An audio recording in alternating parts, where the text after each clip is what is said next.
Don't worry বলছে চিন্তা করো না, লেট টু নাইট, চিন্তা করো না কারণ কি আমি আজকে কি হয়ে যাব, লেট হয়ে যাব।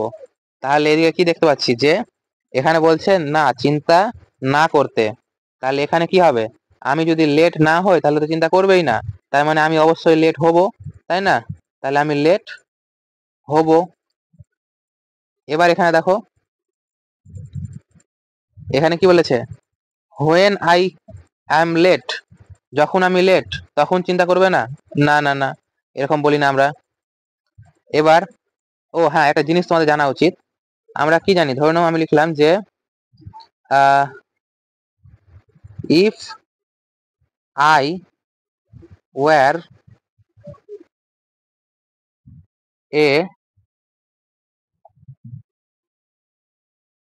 War a king I would punish the thieves. তার মানে কি বলছি, যদি আমি রাজা হতাম তাহলে আমি পানিশ করতাম চোরেদেরকে। তাহলে আমি যদি রাজা হতাম, তাহলে আমি কি রাজা আছি? আমি রাজা নাই, তাহলে আমি কি শাস্তি দিব না দিব না? তাহলে আমি শাস্তি দিব না, আমি শাস্তি কখন দিতাম, যদি আমি রাজা হতাম, তাই তো? তাহলে এটা কি বোঝাচ্ছে, এটা শর্ত বোঝাচ্ছে না, যদি হতাম তাহলে, তাহলে এটাই হয়ে যাচ্ছে আমার কি, কন্ডিশনাল সেন্টেন্স, বুঝতে পারলাম, কন্ডিশনাল। আর যেটা ওর পরে থাকে সেটাকে আমরা বলি হচ্ছে রেজাল্ট।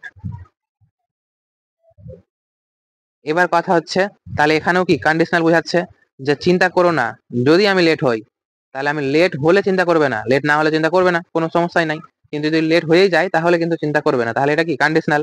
এবার কন্ডিশনালে কিন্তু হোয়েন বসে না, বুঝতে পারলাম, তাহলে কন্ডিশনালে হোয়েন বসে না, তাহলে এই দুটাই হবে না, বুঝতে পারলাম, তাহলে এই দুটাই হবে না। এবার আরেকটা জিনিস মাথায় রাখবে, ইফ যদি থাকে, কি থাকে, ইফ থাকে, ইফের পরে কিন্তু কখনো উইল বা কি উড এগুলো বসে না, বুঝতে পারলাম, ইফ এর সঙ্গে উইল আর উড বসে না। এবার এখানে কি লিখেছে, আই উইল লিখেছে, আই এল মানে কি আই, ইফ আই উইল, আর আমি এখনই বললাম যে উইল বসে না, তাহলে এখানে উইল বসবে না, তার মানে এটা হবে না। তাহলে অ্যান্সার কোনটা হবে, সি নম্বর, বুঝতে পারলাম। তাহলে এটা যে কন্ডিশনাল সেন্টেন্সের ছিল, তাহলে চলো কন্ডিশনাল সেন্টেন্সটা আমি শিখে নিই আগে, ঠিক আছে? এবার কন্ডিশনাল সেন্টেন্স বললাম কি, যে শর্ত বোঝাবে। এবার কন্ডিশনাল সেন্টেন্স কিন্তু কত রকমের হয়, 4 রকমের, একটা হচ্ছে জিরো কন্ডিশনাল, একটা হচ্ছে ফার্স্ট কন্ডিশনাল, একটা হচ্ছে সেকেন্ড কন্ডিশনাল, একটা হচ্ছে থার্ড কন্ডিশনাল, ঠিক আছে? এবার যেটা জিরো কন্ডিশনাল কখন বসে, জিরো কন্ডিশনাল তখন বসে যখন আমরা কোনো জেনারেল ট্রুথ বলি বা কোনো ফ্যাক্ট বলি বা চিরন্তন সত্য বুঝাই, ইউনিভার্সাল ট্রুথকে বুঝাই, তখন কিন্তু আমাদের জিরো কন্ডিশনাল বোঝাই। তার মানে ওখানে কোনো কন্ডিশন থাকে না, কারণ সেটা কি হয়, সত্য বোঝায় চিরন্তন। যেমন এক্সাম্পল দেখো, ইফ ইউ হিট আইস, যদি তুমি বরফকে কি করো, উষ্ণ করো, গরম করো, ইট মেল্টস, এটা কি হবে, গলে যাবে। তাহলে বরফকে যদি তুমি গরম করো তো গলবে কি গলবে না, এটা তো চিরন্তন সত্য, এটা তো গলবেই। তোমার ভবিষ্যৎ পাস্ট প্রেজেন্ট কিছুই বোঝাচ্ছে না, তাই না? এটা হচ্ছে চিরন্তন সত্য, সেই জন্য এখানে হবে কি, জিরো কন্ডিশনাল হবে, বুঝতে পারলাম। এবার জিরো কন্ডিশনালে কি কি হয়, ইফ এর পরে সিম্পল প্রেজেন্ট টেন্স বসবে, আর তারপরে যেটা বসবে নেক্সট ক্লজ যেটা, সেটাও কিন্তু আমার সিম্পল প্রেজেন্ট টেন্স হবে, তার মানে দুটাই আমার কি হবে, সিম্পল প্রেজেন্ট টেন্স হবে, বুঝতে পারলাম। এবার যেটা ফার্স্ট কন্ডিশনাল যেটাকে বলি, ফার্স্ট কন্ডিশনালে কি হয়, যেখানে কোনো কিছু বাস্তব সম্ভাবনা আছে, যেটা ভবিষ্যতে কোনো কিছু হওয়ার সম্ভাবনা আছে সেটা। যেমন এক্সাম্পল দেখো, ইফ ইট রেন বলছে বৃষ্টি যদি হয়, তাহলে কি কন্ডিশনটা কি, যে বৃষ্টি যদি হয় তাহলে বৃষ্টি কি হবে না, হ্যাঁ সম্ভাবনা তো আছে, বৃষ্টি হতেও পারে নাও হতে পারে, আমি কি জানি, জানি না, তাহলে কি পসিবিলিটি বোঝাচ্ছে। আর অসম্ভব কি বৃষ্টি হওয়ার না, তার মানে কি রিয়েল, সম্ভব। তাহলে কি আই উইল স্টে, তাহলে আমি কি হব, থেকে যাব, কোথায় থেকে যাব, হোমে থেকে যাব। এবার দেখো আমি এখানে কিন্তু উইল দিলাম, কিন্তু ইফ এর পরে দেখো উইল দিলাম না, বুঝতে পারলাম, ইফ এর পরে উইল হয় না, তাহলে এক সাইডে উইল দিব, তাহলে ফিউচার বুঝে যাবে।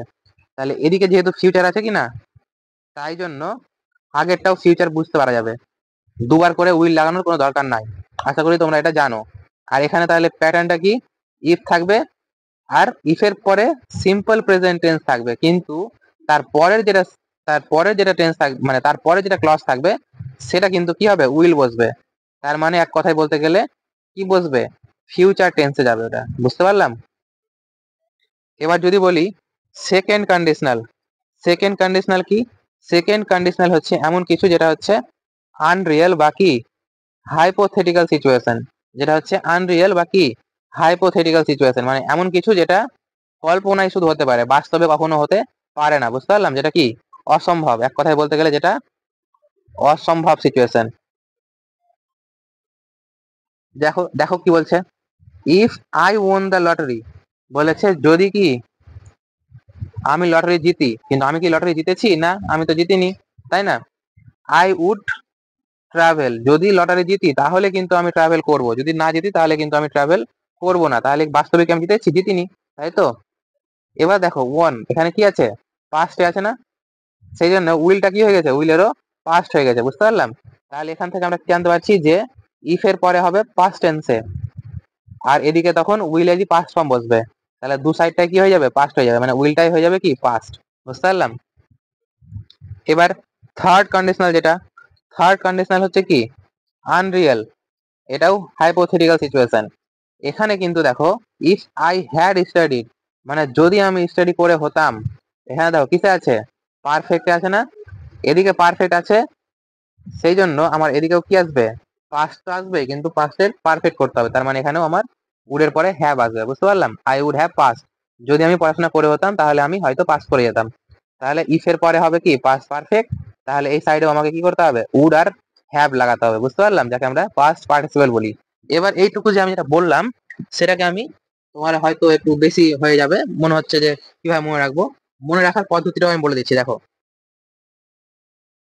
তাহলে এক সাইডে থাকবে কি ইফ থাকবে, ঠিক আছে? এবার ইফ এর পরে যদি কি থাকে, প্রেজেন্ট টেন্স থাকে। ইফ এর পরে যদি প্রেজেন্ট টেন্স থাকে তাহলে পরের যেটা ক্লজ থাকবে সেই ক্লজটাও কি হবে, পরের ক্লজটাও প্রেজেন্টে থাকবে বা কিছু থাকবে ফিউচারে থাকবে, প্রেজেন্টে থাকবে বা কিছু থাকবে ফিউচারে থাকবে। বুঝতে পারলাম? এবার প্রেজেন্টে কখন থাকবে, যখন কি হবে, চিরন্তন সত্য বুঝাবে, ইউনিভার্সাল ট্রুথ বুঝাবে, মনে থাকবে। আর না হলে ফিউচারে বসবে।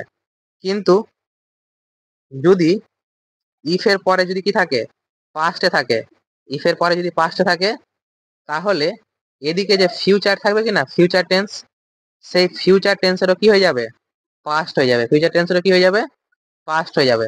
তার মানে এক কথায় উইল থাকবে কিন্তু উইল বসবে না, কি হবে, উইলের পাস্ট উড বসে যাবে। মনে থাকবে? এবার যদি কি থাকে, ইফ থাকে, আর এখানে যদি কি থাকে, পাস্ট পারফেক্ট থাকে, তার মানে কি পাস্ট পারফেক্টে কি থাকে, পাস্ট পারফেক্টে তো হ্যাড থাকে। তার মানে যদি হ্যাড থাকে তাহলে এদিকে কি হবে, তাহলে এদিকে যেমন পাস্টে উড হয়, উড তো হবেই, ঠিক আছে, উড তো হবেই, কিন্তু যেহেতু এখানে হ্যাড আছে তাই উডের পরে এখানে কি বসে যাবে, হ্যাভও বসে যাবে। বুঝতে পারলাম? এবার মনে থাকবে? তাহলে এই তিনটা যদি তোমরা মাথায় রাখতে পারো তাহলে কিন্তু তোমাদের কাজ হয়ে গেল। বুঝতে পারলাম? আশা করি এবার মুখস্থ হয়ে যাবে। তাহলে এটা স্টার মার্ক মেরে দিলাম, কন্ডিশনাল সেন্টেন্স পরীক্ষাতে প্রচুর আসে। তার মানে কি পাস্ট, মাথায় রাখবা কি পাস্ট পাস্ট, এটা মিটিয়ে দাও।